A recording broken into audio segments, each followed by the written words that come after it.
Our club knows pretty well the National Capital Region Fairfax County Comms Cache because they brought some air-conditioned trailers out to our field day events, and Sean and the gang have been very open to sharing what they do with us, because there's a bunch of amateurs on board, and we share some Oxcom goals in the area.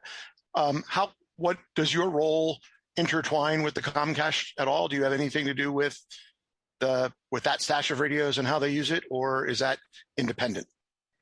They're independent, but I support them for whatever they need. So being a radio system manager, so what I do for them, I guess you can think of me as more as behind the scene infrastructure. So I provide them updates. So for example, Prince William County updated their programming and their radios, and it gets out through the radio managers. If you got to remember chain of command and things. So they get that out to the radio system managers for the NCR. So I have to trickle that down to all of public safety, including the cache. So my interaction with the cache team is I provide them updates, and I also get back to that alias ID information.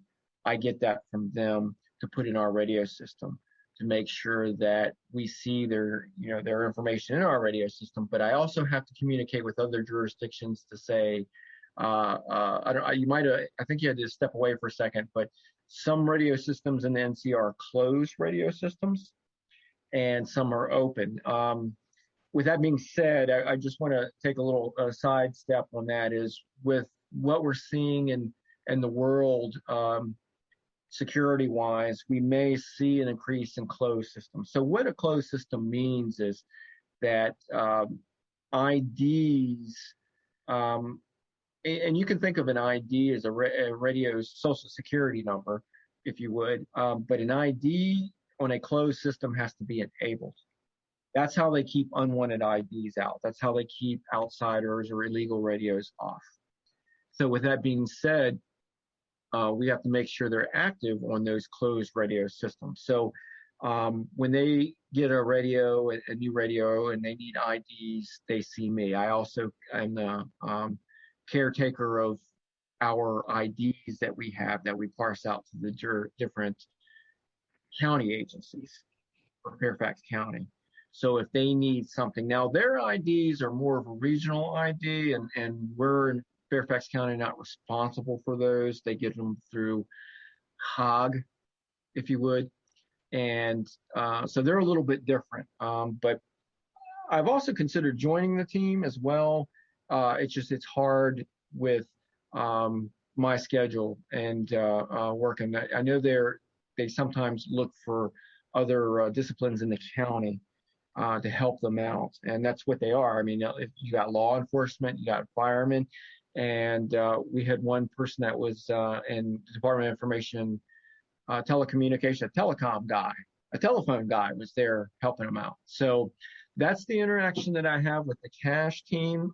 Every once in a while, for instance, our friend Jason will be testing something, and I'll tune in, put a radio on what he's testing and test out range. Like, for instance, the inauguration. I was at the radio shop, which is in Fairfax City. They were in DC setting stuff up, repeaters up, and I was seeing if I could hit them with a portable in the parking lot, or if I had to go to our tower and jack into one of the tower antennas. So I definitely hit it from there. But the portable was a little bit different because at street level, so, and where they were placed at in DC. Getting back to these IDs, are these just for transmitting, or do you also need them to receive? Yes. Yes to both of those. So if you, for example, let's say a closed system, for example, a jurisdiction had a closed radio system, you could put an ID in there, and if it's not allowed on there, you won't hear nothing. So that's why. What about just a random radio tuned to that frequency? Would it pick up anything, or just noise from encryption? Got you. Okay, so it depends. Obviously, it depends on the type of radio. Do you have a radio that can pick up digital transmission? So if you program it in conventional mode, is what you're saying. If the radio can receive P25 digital traffic, then you'll hear it. If that P25 digital traffic's encrypted, you won't hear it. So that was a lot of times what people would do when they couldn't trunk track, if you would. They would put all those frequencies in conventional mode in a receiver and scan them. Unfortunately, the disadvantage was it wasn't you couldn't follow the conversations unless you gave attention to the radio and hit scan and followed the person's voice to see what they were saying. Because if you're scanning those frequencies and another transmission pops up, it's going to stop at that. So that's what would happen there. But yeah, you with a receiver can receive that without a problem. But I see where we want to clarify something there. For a radio, on a radio system, a Motorola radio, it's different. You can probably program one of these. Actually, you can program. I've seen people talk about it before to receive those frequencies in conventional, and that's how you get away with not being on a trunk radio system. And I mean, you're free to do that. There's nothing wrong with that. You're not transmitting on the system. If you did transmit, you would cause an illegal carrier, which the system would detect, and we would get notification of that, and we would have to investigate that. And that's a whole different realm there. And I'll hit on that in a second, because I'll tell you how big of a mess it can be. But yeah, so if you took a radio and you could receive those P25 unencrypted transmissions. But when you go to put in a radio and that radio affiliates, so remember, a radio transmits when you turn it on, if it's programmed to that radio system. So I will demonstrate this, and hopefully we can see that if I don't know how the light is. So I've turned off my radio. I'm going to turn it on, and it may be, okay, yeah, you see that light? It turned on. Oh, you see that little green light? I think that's green. And then I didn't see my little flicker that I wanted to see, and it might be because of that. Let's see if I can't do it this way and get rid of that screen.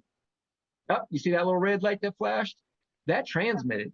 My radio transmitted and said, hey, I want to be on this channel. May I be there? That's where it's important for having the ID enabled for receiving and transmitting. Now back to taking this radio and programming all those frequencies and receive only in conventional mode. It's not going to do that. It's not on the system. It's just receiving a bunch of frequencies, and that's where you can hear that. That's how you get around with that being on the radio system. However, you miss transmissions, is you have to scan, and this is not like a scanner where, I don't want to hear that transmission, I'll just hit the scan button. You'll have to hit nuisance delete in your scan list until you find that conversation. So it's a little bit complicated. So what I wanted to say earlier and about interference.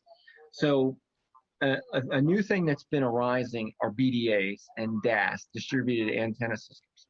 So a lot of these buildings, remember I mentioned about how cellular companies, how these companies want their employees to have cell phone coverage in the buildings. Well, the only way they can do that in some of these fortresses is if they have a BDA, a distributed antenna system, so that when you go in the basement, you still have Verizon, AT&T, or whomever. They also do that for public safety radios because they want the police department, they want fire department, medics to be able to communicate when their employee is having a medical emergency in the basement of that building. So they will put a BDA, a bidirectional amplifier, or a DAS, distributed antenna system, in a building so that we can have coverage in there. The only problem with that is if it's not done correctly, it creates interference on our system, because basically what you're doing is it's sucking signal. Usually they put an antenna on the rooftop. It takes signal from the nearest site and it injects it throughout that building with antennas. I don't know if you remember back in the day at the Metro, they'd have leaky coax to provide RF deep in the metro tunnels. Kind of a similar thing with this, except, it's more professional. Actually, if you look in the ceiling, like if you go to the government center, you'll see those little round antennas in the ceiling and so forth. And that's providing your cell phone, your cellular coverage. Same thing for two-way for radio. And when buildings put these things up and they don't do it appropriately, it can actually cause interference and illegal carriers on our system.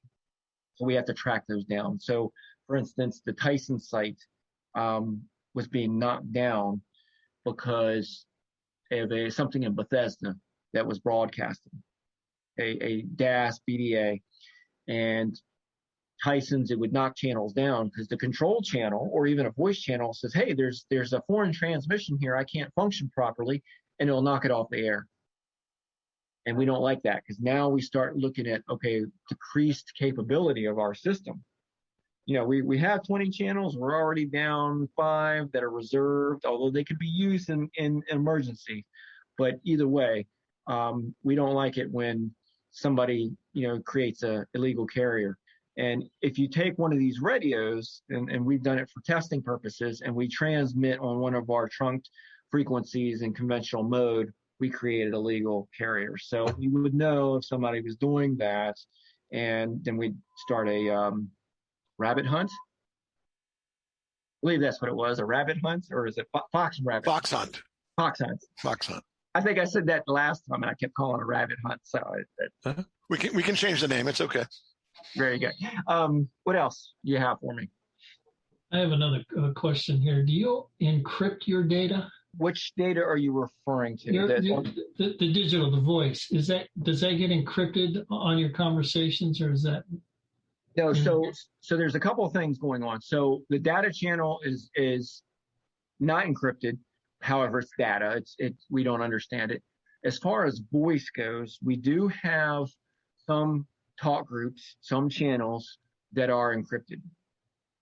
Does that answer your question? Yeah, I was just curious if everything was encrypted.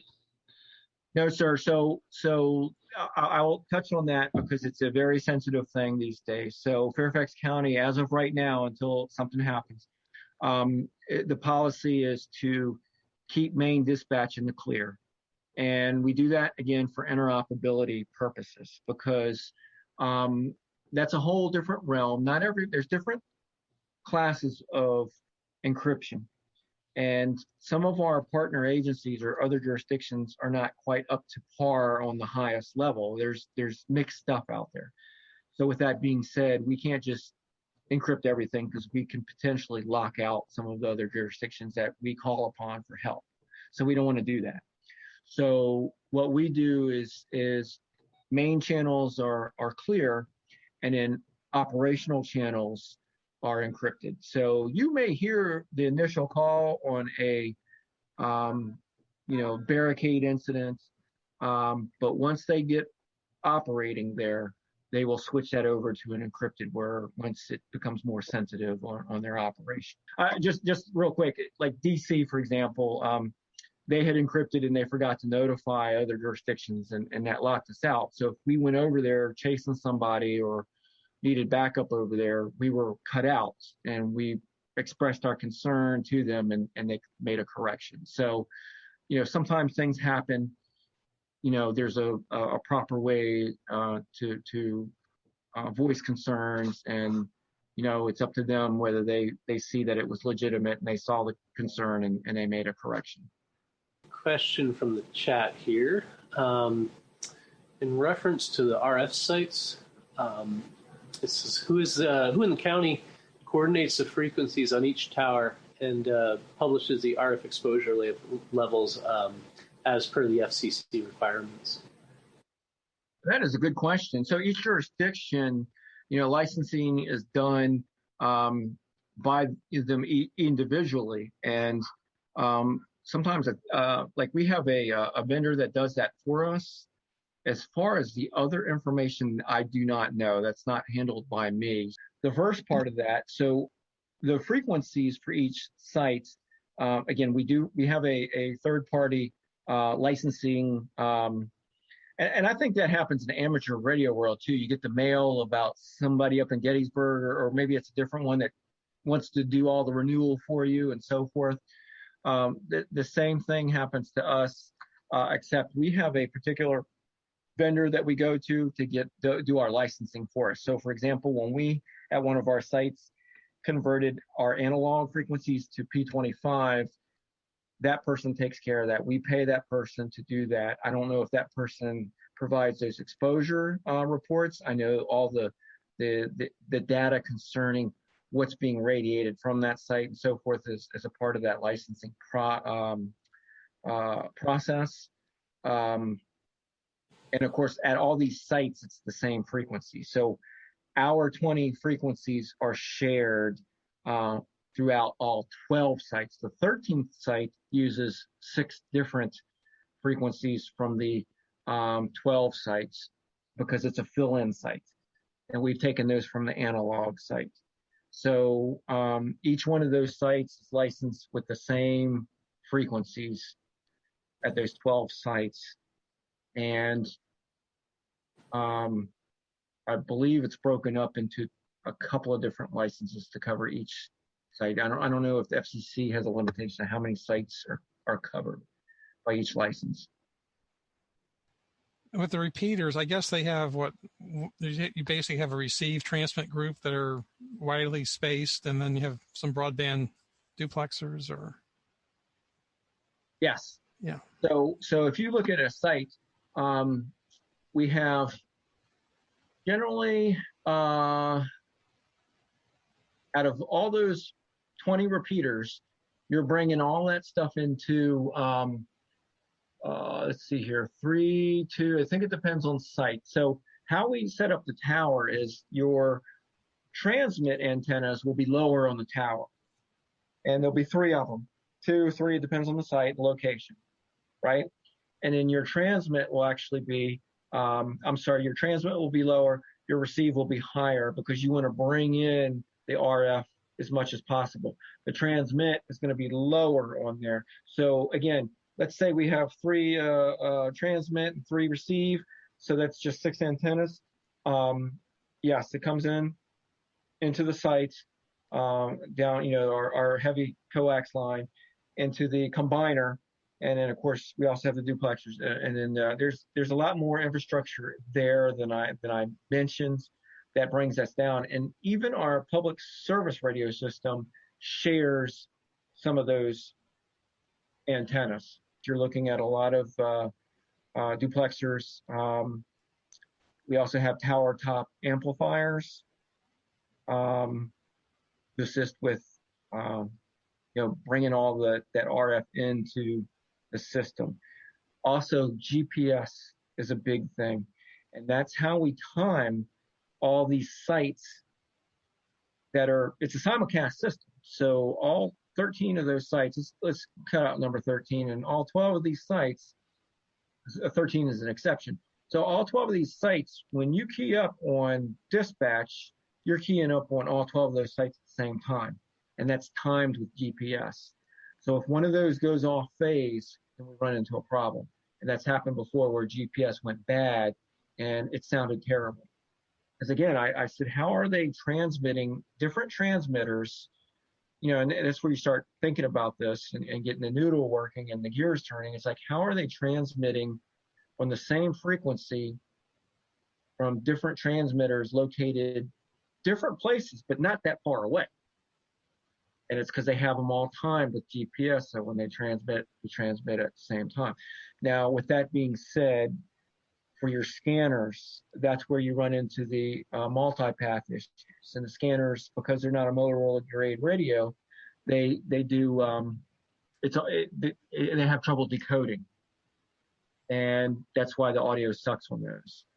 But Motorola radios are built for that, and they can distinguish multipath, and they can prevent that distortion that you hear. So that's one of the big complaints that you have from people listening to a scanner, and they buy the stuff, and they get disappointed. It's it's the device is not a Motorola product or even a Harris or whatever. It's going to be reverse engineered product, so it's not going to function as well. So, real quick question for the 12 sites, how are they all linked? Is that all like, Verizon fiber or something, or? That's a good question. So there's different ways of doing that. So I'll first say another jurisdiction or other jurisdictions have the option of using microwave. Mm-hmm. So I'll take Prince William, for example, is what I was kidding. They use microwave. So you'll see their drums up on the towers that's taking that audio and microwaving it to the other sites. For us, you're on the right track. We use Cox fiber to connect all of our sites together. And we have an agreement with them that it's an isolated network. So we're not sharing, the fiber with a bunch of other people that can, cause a problem. So we have a fiber, which, I guess it comes into when you're building a system, fiber's underground, it's fast, it's safe, reliable. Or microwave, you got that on a tower. Is there the potential that, it could be knocked out and then you got a site out? Now, it used to be copper line. Of course, that's been phased out by the companies, so we no longer use copper line to connect these sites. But yes, it's fiber that we're communicating, that we're networking. It's network. So it's almost like there's two networks. The behind the scenes communications network that's communicating all these sites, and then there's that actual RF radio network that the users are utilizing. Right, so you still have the danger of construction accidents and things of that sort. Absolutely. So one of my jobs that I did was a 911 operator, and for a local jurisdiction, and sure enough, they dug in and it knocked out the 911 lines. So yeah, that is true. I mean, until I will say it's far and few in between that it's happened. It could happen. It's just probably the nature of the beast. If it's a microwave, it's up on a tower, lightning strike. If it's fiber, something, a backhoe digging where they're not supposed to be digging, could take it out. But if that happens, remember, we have fail-softs, and maybe this is a good time to talk about that I didn't mention, but it's probably good to mention this now, is in the event that something like that happens, what benefit do the citizens and visitors of Fairfax have? And again, we mentioned it before, fail-soft. So if the system is handicapped by an outage, we go into fail-soft. If that fails, it used to be we would go to our analog system because there would be a complement of talk groups or channels on that system for our law enforcement, or I should say for our public safety to go to and utilize on that. Of course, it would be limited for them if they go inside a building because remember we talked about that system is different. However, since that radio system is going away, what we have, again, this is why it's important for us to have good relations with our surrounding jurisdictions. We have talk groups on other systems. So if we were to get totally knocked down, we would split the county up and we would operate on talk groups in Prince William's radio system, Loudoun's, Alexandria, Arlington, Montgomery County. And we already do that on a daily basis. Up in Great Falls, up in the gorge, we have coverage issues by the nature of how the land lays up there. We actually have talk groups on Montgomery County system that cover the Great Falls Gorge on our side of the river. So that is how we have placed a fix, an RF hole has been fixed by us going to Montgomery County system. And for the end user, for the firefighter, EMT, police officer out there, they don't notice it. They don't have to do anything other than change the knob on their radio like they would any other time that they're going to an incident and it's assigned to a different operation channel. So the radio, how we program them, they're on Montgomery County. If you didn't tell them, they probably would not know. You've got 13 receiver or transmitter sites. Do you have remote receiver sites for those transmitter sites? Not anymore. We don't do that. We did when we were in conventional, a conventional system well before I came into the county. But I hear stories from some of the guys at the radio shop how, for instance, they had a remote receiver up on Mount Trashmore. They had some, I'm trying to think if they had one in Fairfax Hospital or if it was one of I think the NERA had I think their UHF, they had a remote receiver at Fairfax Hospital. But as far as law enforcement goes, and even fire, back when they were on conventional analog, they had a bunch of remote receivers at different locations. With this, we do not. So each radio RF site is both, it's going to be your transmitter and your receive. So but the system performs so quickly that you don't notice that it's voting the strongest signal. It's choosing which signal out of all those RF sites. Back in the day, and maybe even on our analog system, you could, because if somebody keyed up, you might hear it sound a little bit rough for a split second before the audio quality improved greatly, because it was the system figuring out which one of those RF sites was best and was pulling the audio from that site. With the P25 system, I don't see that occurring, maybe because it's occurring so fast that it's choosing where it's getting that RF source from, what that radio's closest site is, and then piping it in that fiber network to all the sites and keying it up on all sites. So no remote sites necessary. Does the system have any simplex channels? Well, what I mean is where you don't go through the repeater system, say for a fire department deployment.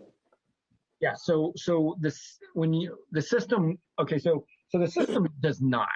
So it's all a repeater system. So it's trumped. However, the programming in their radios, they have conventional talk arounds. Public safety has both P25 and analog talk arounds. So what fire does as a standard procedure is when they get on the scene of a fire, a battalion chief will have 3 radios in those vehicles. And I know people get upset and they're like, oh my gosh, that's a waste of money and so forth. Well, it's not. They're listening to 3 channels as chiefs. They're listening to the operational channel of the actual firefighters in there talking as they're battling the blaze. Then they have a command channel, and that's so that they can talk to the dispatcher and request stuff that they wouldn't be able to do on the operational channel because the firefighters are talking about battling the fire. Plus your staging is on that command channel, if you would. So if they're ready for additional resources, they can call those units that are staging. Okay, it's your turn to play in the fire. Come on. And then the third radio is for a conventional talk around channel that they use as their safety. So if they are in a building and they can't get radio coverage, they can go to that channel in their radio. It's in that zone, and it's talking in conventional, and it goes out of that building to the battalion chief's vehicle's radio out in the parking lot. So again, that's a licensed frequency for us. It's actually the RENs that are recycled in the region. So that's another COG initiative. That's another regional thing that we do, because every jurisdiction, no matter if you're in Prince William, Loudoun, Fauquier, Fairfax County, they all have that in their zone. And it's usually lower in the zone. I don't know what position number on the knob. I think it's the 2 that are from the end that they can go to if they can't get into the radio system. And that battalion chief on that scene will hear it because he has that third radio on that. They call it a safety channel. And it is conventional outside of the trunk radio system. And police have their version of that too, that they use if they want to do talk around. Now I want to hit on something real quick that you mentioned, that when we talk about encryption and people getting upset with the encryption. So let's say they get on that SWAT incident and they they move that operation to an encrypted channel. Well, the SWAT operation is actually going to be on a talk around. So you're going to miss it anyways. If you're across the county, you're not going to hear it because they're going to be on conventional mode.